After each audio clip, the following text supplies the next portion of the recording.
À l'affiche du film Waouh, Sabine Azema a la tête dans l'univers immobilier, à la vie comme à l'écran.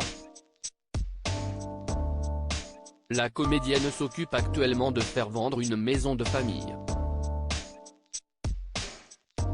Elle est de retour au cinéma dans la nouvelle comédie de Bruno Podalides intitulée Waouh. Dans cette farce immobilière, Sabine Azema incarne une femme résolue à céder la propriété qu'elle partage à son mari. Et ne dit-on pas que, parfois, la vie imite l'art ? Drôle de coïncidence que ce rôle, pour la comédienne de 73 ans, puisqu'elle est actuellement en plein dans les papiers et les transactions. Alors qu'elle a accepté d'accorder une interview au journal Le Monde, l'actrice se trouvait fan de la ville de Camembert, dans l'Orne, où elle s'occupait de faire visiter une maison de famille destinée à la vente. Mon père est mort il y a quelques mois, explique-t-elle dans les colonnes du quotidien. Il y avait l'agent immobilier, un couple d'acheteurs.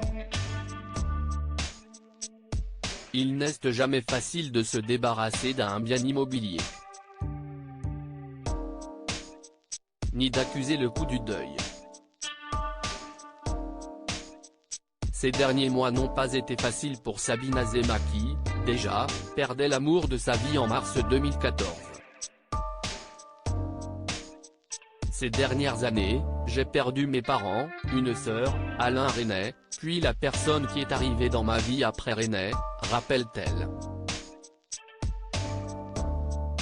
Être heureux demande un effort, un talent.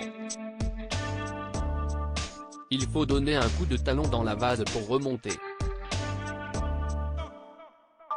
Sabine Azema avait épousé Alain Resnais en 1998. Ils formaient, ensemble, un joli couple de cinéma, à la vie, parfois à l'écran. Heureusement, la vie d'actrice lui sort la tête de l'eau, et si avec délice qu'elle a accepté de jouer, pour la troisième fois, pour Bruno Podalides, elle était à l'affiche du film Le Mystère de la Chambre jaune en 2003 puis Le Parfum de la Dame en noir en 2005. Ce dernier est un grand ami de Sabine Azema. Il était aussi très proche d'Alain Resnais. Chez nous, c'était table ouverte. Bruno venait souvent dîner avec notre bande d'amis, Dussolier, Arditi, se souvient-elle. Alain le considérait comme son fils spirituel. Leurs films ne ressemblent à ceux d'aucun autre. Ce sont deux cinéastes ludiques, uniques.